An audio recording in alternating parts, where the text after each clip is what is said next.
আমি আমাদের গ্রামের দক্ষিণ পাড়া মসজিদে 2015 সালের কথা বলতেছি। কত সাল? ফজর নামাজ পড়তে গেছি। পড়তে যাওয়ার পর দেখি যে ইমাম সাহেব খালি যায়, খালি বারান্দার দিকে তাকায়, আবার এসে বসে, খালি আবার যায় বারান্দার তাকায় বসে। এখন আমি দেখতেছি যে টাইম ওভার, প্রায় মানে ফজরের টাইম ওভার হয়ে যাচ্ছে। মানে এখন ফজরের নামাজ আর মসজিদে পড়ে আমার লাভ কি, এত লেট। কিন্তু ওনার দোষ নাই, উনি মুরব্বী মানুষ তো, ওনার একটা বুঝ আছে হয়তো। এরপর আমি বললাম, আপনার সম্পর্কে কি হবে আমি তো জানি না। তখন আমি গ্রামে একদম নতুন, বুঝছেন, মানে বিদেশ থেকে একদম নতুন আসছি, কে সম্পর্কে কি হবে ওটা জানি না, কে চাচা হবে কে ভাই হবে, সবাই একই গ্রামের মানুষ। ওই পাড়া থাকে না, দক্ষিণ পাড়া পূর্ব পাড়া এরকম থাকে। তো আমি আমাদের বাড়ি থেকে একটু দূর, মানে বেশি দূরে না, এটা গেলাম। যাওয়ার পর বললাম যে আপনি নামাজ না পড়ে বারবার বারান্দা যাচ্ছেন কেন? বলে যে আরোগ্য মানুষ আই নিচে আই। তো মসজিদে মুসল্লি কজন আমাকে জিজ্ঞেস করবেন না? ইমাম মুয়াজ্জিন আর আমি। ইমাম মুয়াজ্জিন আর কে? আমি দেখলাম যদি বারবার উঠে যায়, বারবার উঠে যায়। তা আমি যখন ওনাকে লাস্টে জিজ্ঞেস করলাম যে কি, উনি মানে এত আবেগ প্রবণ উনি বলছে আরোগ্য মানুষ আইনি চাই। তো ওই দিন আমি একটা উদাহরণ ওনাকে দিয়েছিলাম। এই উদাহরণটা আমি প্রায় ওয়াজে দেই। আমি বলি, যারা মনে করে ঘুমের কারণে ফজর পড়তে পারে না মানুষ, তাহলে জোহরে মানুষ কোথায়? কেউ ঘুমায় না তখন।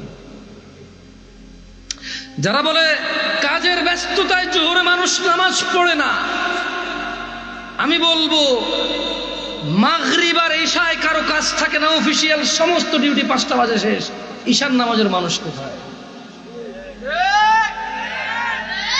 যারা বলে আড্ডাবাজি, দুনিয়াদারির ব্যস্ততায় মানুষ ঈশা পড়তে আসে না, টিভি, গান বাজনা, নাটক, সিনেমায় ব্যস্ত থাকে, আমি বলবো ফজরে মানুষ কোথায়? তখন তো টিভি চলে না কোথাও, পৃথিবীর কোথাও কোনো ডিউটির টাইম নাই ফজরে। চৌকিদার ছাড়া, কে ছাড়া?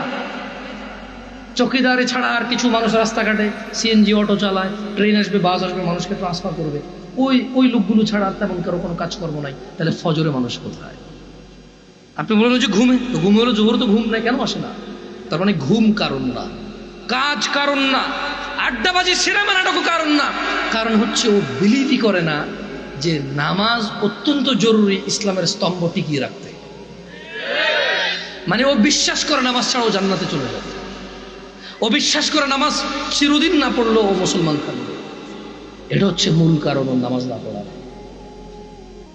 মুস্তাফা সাল্লাল্লাহু আলাইহি ওয়াসাল্লাম আসলে আমাকে বলছে যে গত বছর নামাজ নিয়ে কথা বলছেন, এবছর বলিয়েন না। আমি আবার ঘুরে ফিরে ওইদিকে চলে যাই, কিছু করার নাই ভাই আমার। কারণ মুসলমান পাওয়া যাবে কোথায়? পুরুষ মুসলিম কোথায়? রাস্তাঘাটে কালো কালো যাদেরকে দেখা যায় না, এরা কারা? মুসলিমা, বোরখা পরা মহিলারা, মুসলিমা মহিলারা। রাস্তাঘাটে যে মহিলাগুলোকে দেখা যায় না, চেহারা দেখা যায় না, সুরত দেখা যায় না, কালো কালো বোরখা, কালো কালো ড্রেস, ইহুদি নাসারারা বলতে পারে বস্তা পরে হাঁটে, ওরাই হচ্ছে ভালো মুসলিমা, যারা ফরজ পর্দার বিধান পালন করে। আর ভালো মুসলিম কারা? যাদেরকে মসজিদে পাওয়া যায়। কোথায় পাওয়া যায়? ভালো মুসলিম দোকানে যায় প্রয়োজনে, কিন্তু মসজিদে তিনি কয়বার যায়? কয়বার? 5 বার। আল্লাহ তাআলা আমাদেরকে বুঝার তৌফিক দান করুন।